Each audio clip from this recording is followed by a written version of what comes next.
Dette vil være en præsentation omkring katalysatorer lavet af Frederik Bang og Frederik Skovgaard. Efterhånden som vi bliver flere og flere på jorden, og med vores stigende krav på komfort, er vores planet kommet under stress ressourcemæssigt. Katalysatoren kan løse disse problemer, der udspringer af vores krav til komfort. Katalysatorer kan have en enorm positiv effekt på vores miljø og de omkostninger, der er ved kemisk produktion. For eksempel sænke energikurven på dannelsen af et stof. En katalysator er et stof, der tilsættes til en reaktion for enten at få reaktionen til at ske, eller sænke energiniveauet, der skal til for at reaktionen kan ske, uden selv at blive brugt. Eller speede en reaktion op. En katalysator kan altså blive brugt millioner gange, genbrugt, få en reaktion til at ske hurtigere, reducere energibehovet og bestemme hvilket produkt der bliver dannet i reaktionen. I naturen gøres der også stor brug af katalysatorer, for eksempel enzymer, der bruges til at fordøje vores mad i vores fordøjelsessystem og andre vigtige funktioner i kroppen. Katalysatorer er derfor også en vigtig del af industrien for at sænke den høje energiforbrug og dermed sænke udledelsen af drivhusgasser for eksempel. Men også den kemiske industri kan katalysatorer være med til at sænke mængden af giftige affaldsstoffer.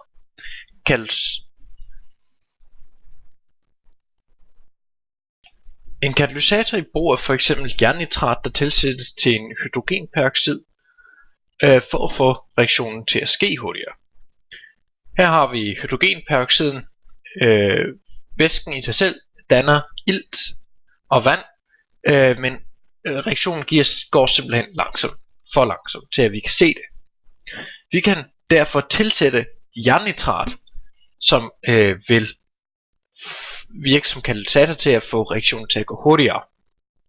Tilsætningen af jernnitrat vil faktisk forøge hastigheden betydeligt. Her har vi kort efter tilsætningen. Væsken koger. Der er høj udvikling af gas, stor udvikling af gas. Og i det hele taget er reaktionen ved at accelerere. Det her er accelerationen, eller det her er reaktionen lige inden maksimum reaktion, og det er begyndt at koge, og det er fordi at det simpelthen er en eksoterm opløsning vi har med at gøre. Vi har også en stor udvikling af gas. Det begynder så at syde og boble, og der er stor varmeafgivelse og en rigtig høj udvikling af gas. Efter nogle sekunder efter tilsætningen er væsken igen en klar orange farve, og jernnitratopløsningen er dog blevet fortyndet, men den er kommet tilbage til dens oprindelige stadie. Det giver mening at snakke om katalysatorer, når man tænker på, at når man kan spare noget. For eksempel vist her er en reaktion. Det kunne være et stof, man skal bruge, man skal have lavet om, og det kræver en vis mængde energi. Det kan også være, at man skal have energi ud af sukkerstof og i kroppen, simpelthen. Og derfor bliver man tilsætte noget energi for at få noget energi ud igen.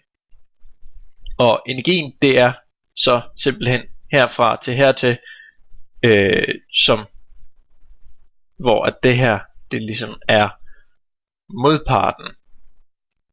Altså det er startenergien. Der skal et start til, før at reaktionen kan forekomme.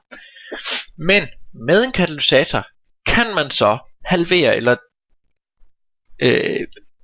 i det hele taget bare gøre den her energikurve meget mindre, sådan at man ikke behøves at komme helt op på for eksempel 1000 grader, hvis det var i den sammenhæng det skulle udnyttes, men at man måske kun behøves at komme op på 400 eller 300 grader for at få reaktionen til at ske, og derfor reducere spildenergi. Der findes to måder at lave en katalyse på.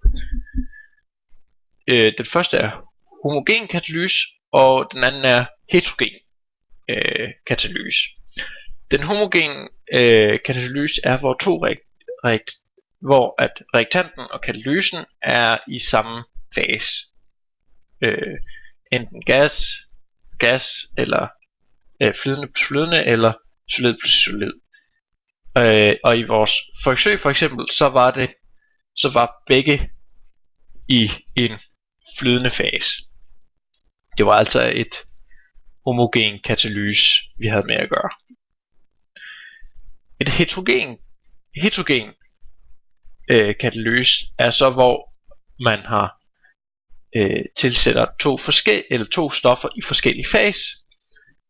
For eksempel tilsætter man i en reaktant der er flydende en solid katalysator, og det kan vi så bruge i det næste her forsøg, hvor vi igen prøver at lave ilt og vand hurtigere ud af hydrogen per oxidase, men i stedet for at bruge jernnitrat, så bruger vi kobberfolie. Og ved tilsætning af kobber kan man se, at der dannes iltbobler på overfladen af kobberfolien og på indersiden af glasset, men det er også værd at se, at reaktionen foregår meget langsommere end med jernnitrat, som kan skyldes, at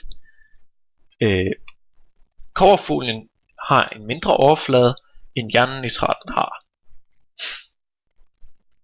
Et andet godt eksempel fra virkeligheden er for eksempel en katalysator, der sidder i bilen. En katalysator gør simpelthen det, at den omdanner giftige gasser fra motoren, altså eksplosionsmotoren, i en bil til rene gasser, ugiftige rene gasser. Katalysatoren er en keramisk sigt overtrykket med nogle metalpartikler, som virker som katalysator, som omdanner de her giftige stoffer.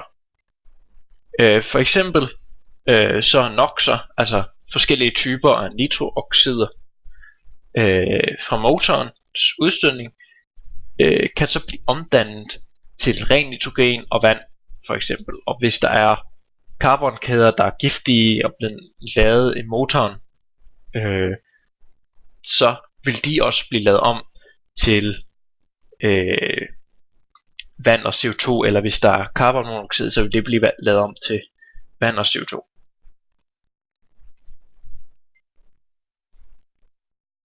Det man også bruger katalysatorer til, det er at reducere spild ud af en reaktion, der sker. Og det man kalder det er en grøn katalyse. Der hvor man blandt andet har brugt det er ved produktion af nylon. Og nylon, det er polyamider, som består af sådan en her amid, som man kan sige er en carboxylsyre, hvor der så er kommet en amin gruppe på i stedet for en OH gruppe. Og nylon, det bliver brugt til meget forskellige slags tøj og tasker og sko, men også medicin som blandt andet penicillin.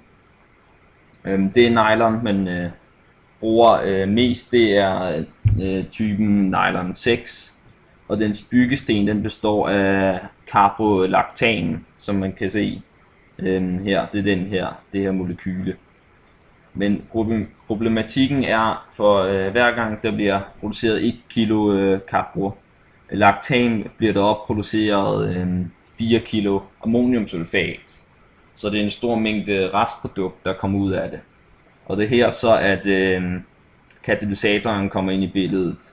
Her har man nemlig brugt en heterogen katalysator, hvor man bruger cyklohexanon, som man så fører igennem en katalysator, hvor der bliver tilført ammoniak og luft, hvor så der kommer caprolactam ud af det. Og det er kun caprolactam, der kommer ud af det. Som man kan se her, det er de kanaler, der er i katalysatoren. Og hver af de her kanaler har en diameter på 0,7 nanometer, som er mindre end en milliardendedel af en meter. Det som man også bruger katalysatorer til, det er det man kalder asymmetrisk katalyse, og det er hvor man bruger en katalysator til at danne en slags af de forskellige spejlbilledeisomerer der kan være. Og en spejlbilledeisomer er en undergruppe af stereoisomerer, hvor det er det samme molekyleformel, altså samme antal carbonatomer og hydrogenatomer osv. i et molekyle, men hvor det selve molekylet er et forskellige rumligt opbygget. Som man kan se her med thalidomid, hvor det er en spejlbilledeisomer. Man kan se, det er et spejlbillede af hinanden, hvor så de her streger her, de angiver dens rumlige opbygning, hvordan bindingerne er rumligt opbygget. Og det har så vist sig, at det har en stor betydning på, hvordan stofferne virker i kroppen, alt efter hvordan det rumligt er opbygget.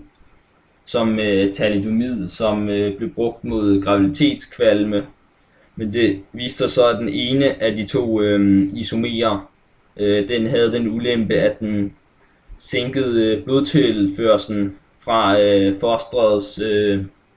til fosterets arme og ben, og det resulterer så i, at der var mange børn, der blev født handicappede. Men det man bruger asymmetrisk katalyse til, er blandt andet til fremstilling af mentol, som man bruger i tandpasta, som virker bakteriehæmmende og som også som smagstof. Men problematikken med det er, at der er 8 stereoisomerer af mentol, som man kan se her på det her billede, hvor at det her, det er en spejlbilledeisomer, som man kan se, hvor det er omvendt af det rumlige struktur, som man kan se, som også er det resten. Man bruger så en homogen katalysator, der er baseret på grundstoffet rhodium, som er det her atomet her. Rhodium-katalysatoren gør så, eller er så den, som bestemmer den rigtige isomer, der skal produceres, og derved den, der har de egenskaber, som man bruger i tandpasta.